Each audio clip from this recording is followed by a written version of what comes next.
Good morning, everybody. Justice Sardhana Sahab, Balbir Singh Sahab, Madam Neetu, इनकलाबी साहब और मेरे जितने भी यहाँ पे दोस्त आए हैं वो सब. So today I'll be talking about the shortcomings of the cybercrime cases. In fact, this subject is a subject which hardly anybody wanting to touch upon. It's a bit technical but not very difficult. So today I'll be talking that a defense lawyer, what a defense lawyer should look for in a cybercrime case. What are the problems with the cybercrime case which may be advantageous to a defense lawyer? So straightway I am going to the slides without wasting time because time is quite limited. So the first thing is next.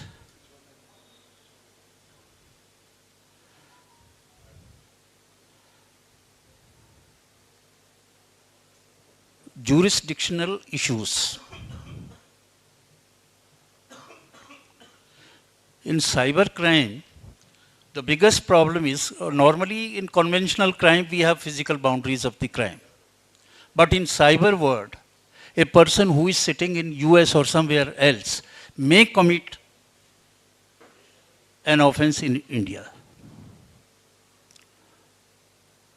And it is very difficult to address such jurisdictional issues because that government may not be cooperating, or sometimes they are taking lot of time to reply. And sometimes it also happens that in that country, the offense for which we are looking may not be the offense in that country. So these points can be utilized as a defense lawyer. There are places where we don't have any kind of treaty. So if we look at, yes sir, that particular country is not in your jurisdiction. So that may be one of the points. And sometimes what happens, we are not able to obtain the evidence legally. And in fact, illegally, if we obtain some evidence from there, that may not be admissible to the court. And of course, delays in responding those countries may be quite advantageous to the defense lawyer. And if it is prolonged kind of thing, then we can take advantage and at least we can move for bail and other things. Next.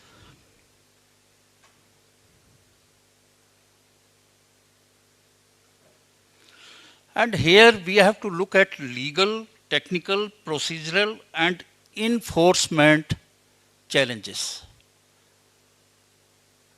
It may be problem with the legal or technical or procedural or some enforcement issues. So one should look for those issues also. Second thing, next. Chain of custody is very important. In case of cybercrime cases. Whether the evidence is properly collected, preserved,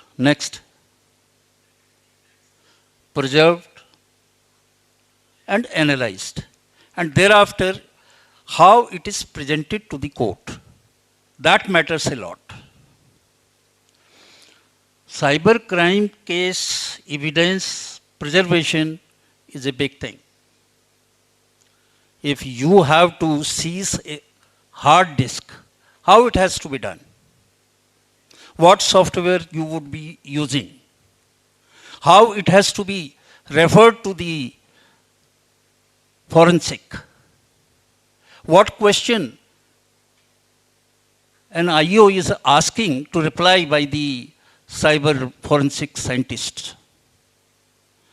Those things are always looked for. There may be problem in sending the evidence to the lab, not properly preserved, and even if he is getting some report, are you getting some report? That report may not be properly presented to the court. So we should look loopholes in these four areas. Any break of chain, custody chain, is very important to the counsel. There should not be any break in the chain. And generally, in most of the cases, problem is with the custody, chain of the custody.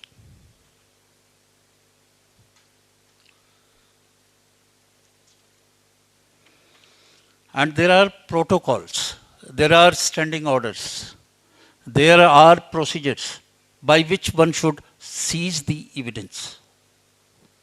Whether those procedures were followed properly or not, it has to be seen.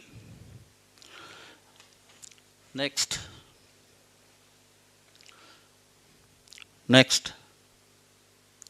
As we all know, that our law enforcement agencies may not be so good in collecting the evidence, presenting, understanding those evidences. Police officer may take help of the experts, then again there is a problem of engaging the expert. That expert may not be of some use. What I have seen when I was in crime, generally the experts which we engaged were not worth, or they were not having that kind of understanding for the policing. So there is a lack of technical expertise among law enforcement agencies, and we should take advantage of that. We should always look for, we may question the IO, we may question the expert, how you have done it, you tell the entire thing, and he may not be. So one should get prepared to ask such questions.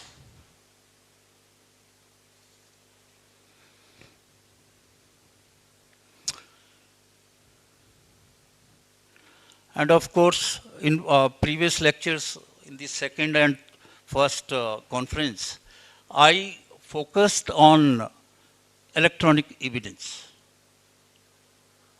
And in fact, electronic evidence is a very sensitive evidence.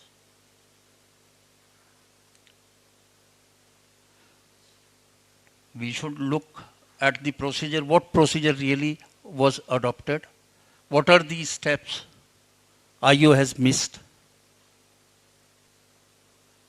Generally what happens, somebody else is writing the case diaries. IO may not be aware of the procedures. We may always ask, "Okay, what you have done? Tell me the steps." And generally, the mistake committed, which I personally notice, is the certificate, popularly known as 65B certificate, which is now 63 BSA. In electronic evidence, as you all are aware, that our new laws were implemented on 1st July 2024. And now, electronic evidence is part of the document's definition. And now, electronic evidence is primary evidence and secondary evidence as well. So, earlier it was not like that. It was not like that. It was altogether different. But now it is, electronic evidence is part of document. Whether it is digital or electronic, there is a difference between digital and electronic evidence. Digital evidence is that which can be read. So if some mail is there and you are reading from the screen, it's digital, readable. Electronic evidence, which cannot be read unless some expert interpret that. It may be in buffer. Our computer system works on binaries, so that binary combinations may not be readable to us. We need to have the expert. So, in primary evidence, like if some recording is there, you have recorded something by mobile phone. That is the original recording. That is primary evidence. And if you are sending it to somebody else, then it becomes secondary evidence, not primary. And for secondary evidence, you need to have the certification. Next, I'll show you the format of this certificate, which required. Next.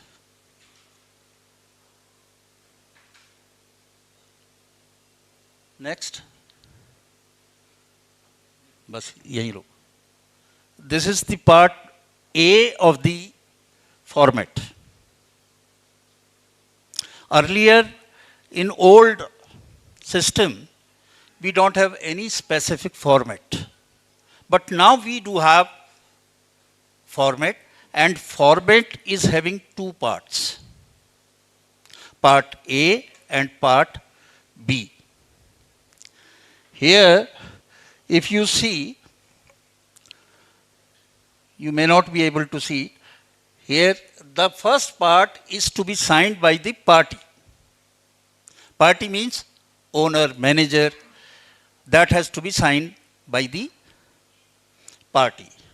And there is one line. I state the hash value of the electronic digital record is obtained through the following algorithms. SHI, वगैरह वगैरह. So this has to be filled by a person. So here our counsel may raise a question, how a poor guy, manager, would know about hashing. How he would know? He's signing here, and hashing is a job which has to be done by an expert. But here he is signing. So this is the shortcoming in the certificate format itself. Next. Second part of the format is to be filled by the expert. So now we have two parts of the same certificate. Earlier we used to have just one format signed by one person. Now expert and the party. And here we may ask several questions. We can challenge it. Next.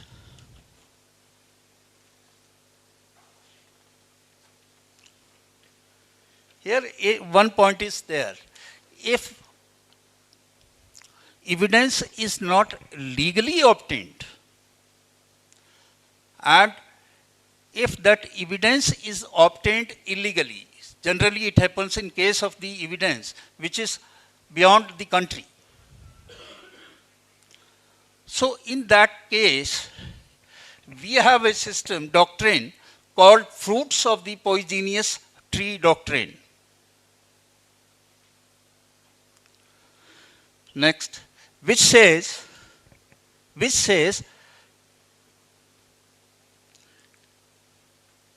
tree the illegally obtained evidence is tainted, then anything obtained it, the fruit is also considered tainted and inadmissible. From the illegal source, through illegal source, if you have obtained your digital evidence, that would not be admissible to the court. It is in simple words. Next. So one should always look for asking the person from how you got this evidence. If he says through my personal sources or something or that, and he has not followed the proper procedure as laid down, then we can challenge that.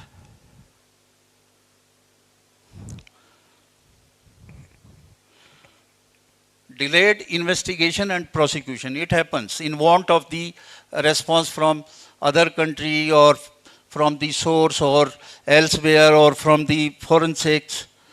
So we can take advantage of these delayed investigations and prosecutions. Next.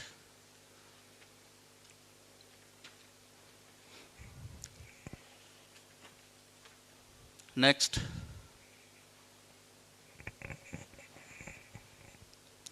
Insufficient evidence due to anonymity of cyber criminals. In fact, investigation, cybercrime investigation is having two parts. The first part is connecting the crime to the system, computer, or whatever semiconductor device is there. That is the first part. The investigation will try to connect criminal with the computer. That is first part. Second part is linking criminal to that computer or semiconductor device. These are the two things. So the first thing, generally agencies are able to connect. But in second part, where a criminal is to be connected with that computer, is generally missing. So this is the gray area where we should really raise questions, raise doubts. Next.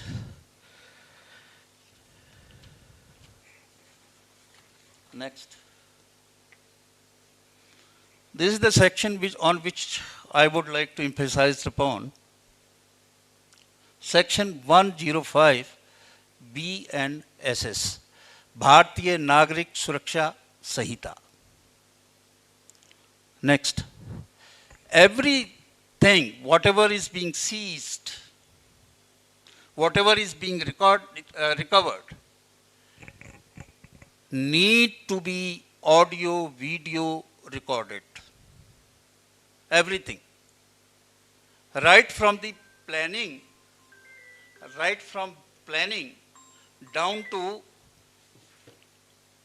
signatures of the witness.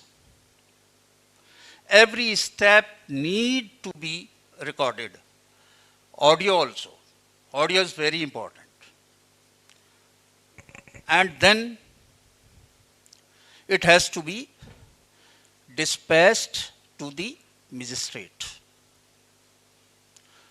So in law, it is written preferably mobile phone. Preferably mobile phone in areas whether the IO is able to really handle the smartphone or he is having the phone. I have checked before coming to this conference. Till date, not a single mobile phone has been given by the government to the IO. So they have to use their own mobile phones. And it may vary in performance. So we should always see the recording of 105 BNSS and try to find out the faults. And previously, a number of courts has given their directions where police was lacking in properly recording audio visually. So this is the area really one should carefully look into.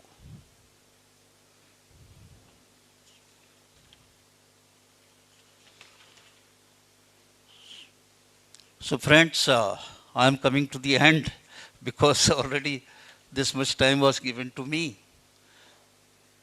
And I am thankful to you. You have given me so much time. Thank you very much. If anybody is having any question, and if they permit, we may reply. Yeah, if anybody wants to ask any question related to the whatever they said, any query? Okay, thank you very much. We are thankful from the our. Sir. Thank you. जी बताएं. Jurisdiction जो है एक तो IT act में है, information technology act उसमें है, और जो हमारा बीएनएस है, भारतीय जो न्याय संहिता है, उसमें 1(5) में है. और उसमें ये है कि कोई आदमी बाहर बैठ के इंडिया में क्राइम करे तो उसको भी हम जो है बुक कर सकते हैं.